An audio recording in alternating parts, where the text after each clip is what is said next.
সরকার ক্ষমতায় আসার আগে আমাদেরকে স্বপ্ন দেখায় যে আমরা যদি ক্ষমতায় আসি আমরা রাষ্ট্রকে একটা সুন্দর জায়গায় নিয়ে যাব, আমরা একটা আলোকিত সমাজ উপহার দিব, আমরা একটা শান্তি শৃঙ্খলার মধ্যে একটা সমৃদ্ধশীল রাষ্ট্র একটা উপহার দিব।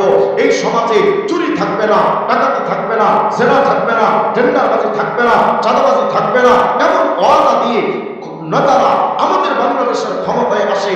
ক্ষমতায় আসার আগে প্রত্যেকটা নেতার চরিত্র থাকে আব্দুল কাদের জিলানীর মতো, কিন্তু ক্ষমতায় আসার পরে প্রত্যেকটা ফিরাউনের চাইতে জঘন্য রূপ ধারণ করে। আজ পর্যন্ত কোন নেতা আমাদেরকে শুধু স্বপ্নই দেখায় যে আমরা ক্ষমতায় আসলে একটা সুন্দর রাষ্ট্র উপহার দিব, এই জনগণের সুখের দিকে আমরা ফিকির করব। আজ পর্যন্ত কোন নেতা বুকে হাত দিয়ে আমি বলতে পারি কেউ এই ফিকির করে নাই যে 18 কোটি মানুষ কিভাবে সুখে থাকবে। বরং তারা ক্ষমতায় আসার পরে সর্বপ্রথম নিজের পকেটের ধান্দা করেছে, সর্বপ্রথম গাড়ি বাড়ি অট্টালিকার ধান্দা করেছে, বেতন পাড়ায় বাড়ি বানিয়েছে, সুইস ব্যাংকে লক্ষ লক্ষ ডলার তারা জমা করেছে। আজ পর্যন্ত এই জাতির ফিকির কোন সরকার করেনি। কোন সরকার আজ পর্যন্ত বাংলাদেশে শান্তি এনে দিতে পারলো না, যে কারণে 53 বছর আগে যে স্বাধীনতা অর্জন হয়েছিল ওই স্বাধীনতার সুফল আজ পর্যন্ত ভোগ করতে না পেরে 2024 সালে এসে আবার ওই জাতি নতুন করে স্বাধীনতার স্বপ্ন দেখেছে। এই সরকার অতীতের সরকার মতো পারেনি। বর্তমান অন্তর্বর্তীকালীন সরকার একই ধোঁকাবাজির আশ্রয় নিচ্ছেন। তারাও বলছেন যে আমরা রাষ্ট্রকে সংস্কার করব, রাষ্ট্রকে একটা সুন্দর জায়গায় নিয়ে তারপরে আমরা নির্বাচন দিব। এটাও ধোঁকাবাজি, এটাও আইওয়াশ, এটাও এই জাতির সাথে প্রতারণা। এদের মাধ্যমে এই রাষ্ট্র সংস্কার হবে না। অতীতের যারা আসছে তাদের মাধ্যমে রাষ্ট্র সংস্কার হয়নি, এদের মাধ্যমে হবে না। আমি কোটিবার চ্যালেঞ্জ করে বলি হবে না, কারণ এই সিস্টেম দিয়ে এই রাষ্ট্র ব্যবস্থাকে আলোকিত সমাজ সংস্কারমূলক একটা রাষ্ট্র উপহার দেওয়া যায় না।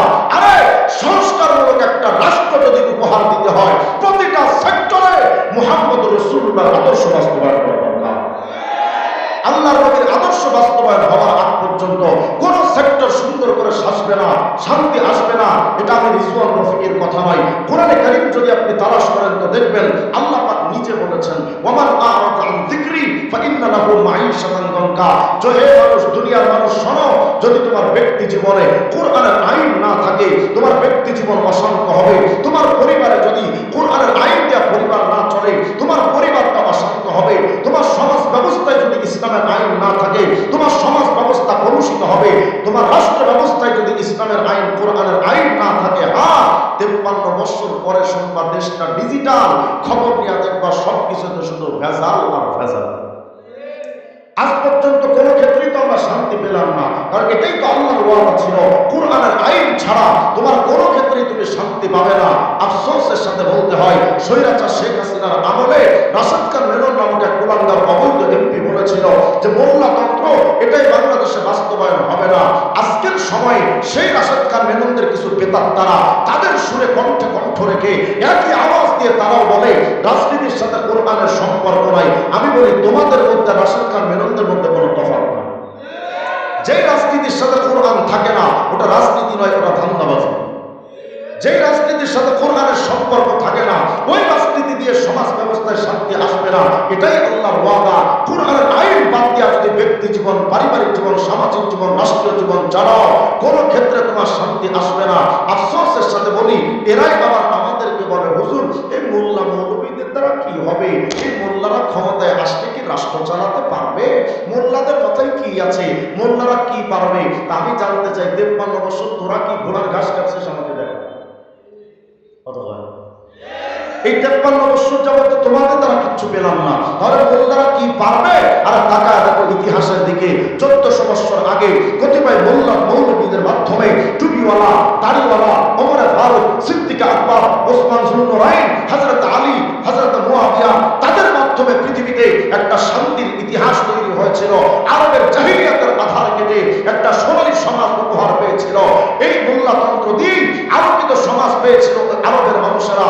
শুধু তাই নয়, ওই ইসলামতন্ত্র পৃথিবীর যে প্রান্তে প্রতিষ্ঠিত হয়েছিল ওখানেই শান্তি এসেছিল। এটা শুধু ইতিহাসের পাতায় সীমাবদ্ধ থাকবে এমনটা নয়, এটা শুধু ইতিহাসের পাতা থেকে বলছি এমনটা নয়। যারা এই কথা বলো মোল্লাদের দ্বারা সমাজ কিভাবে চলবে, তো তাকায় দেখ তো পাল মোল্লাগুলোর দিকে, আফগানিস্তানের তালেবানের দিকে তাকায় দেখ। মাত্র 3 বছরের ব্যবধানে আফগানিস্তান এখন চুরি নাই, ডাকাতি নাই, জেনা নাই, ব্যভিচার নাই, খুনাখুনি নাই, টেন্ডারবাজি নাই, চাঁদাবাজি নাই, এমন একটা একটা সমাজ উপহার দিয়েছে আফগানিস্তানের মানুষ। কোন একজন তাকড়া যুবতী গভীর রাত্রে রাস্তা দিয়ে একলা হেঁটে যায়, কোন বখাটে যুবক তার দিকে অনুপ দৃষ্টি দেওয়ার হিম্মত করে না। কোন একজন মানুষ হাতে লক্ষ লক্ষ ডলার নিয়ে হেঁটে যায়, কোন একজন টাকা তার দিকে রক্ত চক্ষু দিয়া তাকাইতে পারে না।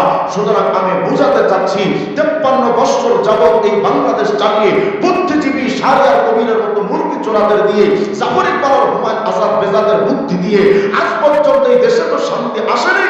আফগানিস্তানে শান্তি এসেছে মোল্লাদের মাধ্যমে। সুতরাং এ কথা আমি বলতে বাধ্য, গণতন্ত্র, সমাজতন্ত্র, রাজতন্ত্র, প্রজাতন্ত্র, সাম্যবাদ, পুঁজিবাদ, জাতীয়তাবাদ, বস্তুবাদ, মানব প্রচিত ধর্ম নিরপেক্ষবাদের মতো সমস্ত কুফরি তন্ত্রকে দাফন করে ইসলামতন্ত্র দিয়ে, মোল্লাতন্ত্র দিয়ে যতদিন বাংলাদেশ পরিচালিত না হবে, এই রাষ্ট্রে কোনোদিন শান্তি আসতে পারে না।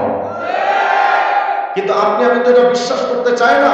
আপনি আমি মনে করি যে হুজুর, এই ইসলাম দিয়ে রাষ্ট্র চলবে, আলোকিত সমাজকে আর মোল্লারা দিতে পারবে। সেই স্বৈরাচার শেখ হাসিনার আমলে আমরা যারা কারাগারে গেছি, আমি তো 2 বার গেছিলাম, কারাগারের উপরে গিয়ে আমরা লেখা দেখতাম, রাখিব নিরাপদ, দেখাবো আলোর পথ। কি ঘোড়ার টিমের আলোর পথ দেখায় আমাকে বলে দেন, টাটকা মিথ্যা কথা। আজ পর্যন্ত কোন একজন আসামি কারাগারে ঢুকে আলোর পথে ফিরে এসেছে এমন কোন প্রমাণ কি আপনাদের কাছে আছে? কথা দিয়ে কয় না। আমি কি কবর জিয়ারত করতেছি? আওয়াজ টাওয়াজ দিয়ে সারা শব্দ দিয়ে বলেন আমাকে, আজ পর্যন্ত কোন আসামি কারাগারে ঢুকে আলোর পথে ফিরে এসেছে এর কোনো প্রমাণ আছে কি? প্রমাণ তো নাই, আমি তো দেখি নাই, আপনিও হয়তো দেখেন নাই। বরং আমরা এটাও দেখতে পেয়েছি যে যারা মুরগি চুরি করে কারাগারে ঢুকছে, কারাগার থেকে বের হওয়ার পরে রাগে ক্ষোভে গরু চুরি করা শুরু করছে। এমন ইতিহাস আছে, ভালো হবার ইতিহাস নাই। কিন্তু তুমি যদি আমাকে প্রশ্ন করো, আমি আমার লক্ষ লক্ষ প্রমাণ তোমাকে দিতে পারবো। বড় বড় চোর, ডাকাত, লুচ্চা, টেন্ডারবাজ, দুর্নীতিবাজ, বড় বড় সন্ত্রাস, তাবলীগ জামাতে গিয়ে, চরমনা উজানি নানুপুরে গিয়ে, আল্লাহওয়ালা বুজুর্গানে দ্বীনের কাছে গিয়ে তারা আলোর পথে ফিরে এসেছে, এমন প্রমাণ হাজার হাজার আছে। সুতরাং এ কথা আমি বোঝাতে চাচ্ছি, আলোকিত পথ দেখার জন্য একমাত্র মোল্লাতন্ত্র দরকার। মোল্লাতন্ত্র ছাড়া শান্তি আসবে না, ইসলামতন্ত্র ছাড়া শান্তি আসবে না। হে দুনিয়ার মানুষ, যে নবী তোমার দুনিয়াতে আসছেন তোমাকে আদর পথ দেখানোর জন্য, অতি আফসোসের সাথে বলতে হয় আজ এই মুসলমান জাতি সেই নবীকে কোনো ক্ষেত্রে মানব না। মানছি না আমরা নবীকে, কি যাবে আসবে আমাকে বলেন? পুরা সৃষ্টি জগৎ যদি নবীকে না মানে, আমার নবীর কিচ্ছু আসা যাবে না। পুরা কায়নাত যদি নবীকে না মানে, আমার নবীর কিচ্ছু আসা যাবে না। হয়তো আপনি আমি এই টুটা ফাটা মানুষ নবীকে মানি না, কিন্তু নবীকে মানতেন ফিরিস্তারা, নবীকে মানতেন নবী এবং রাসূলরা।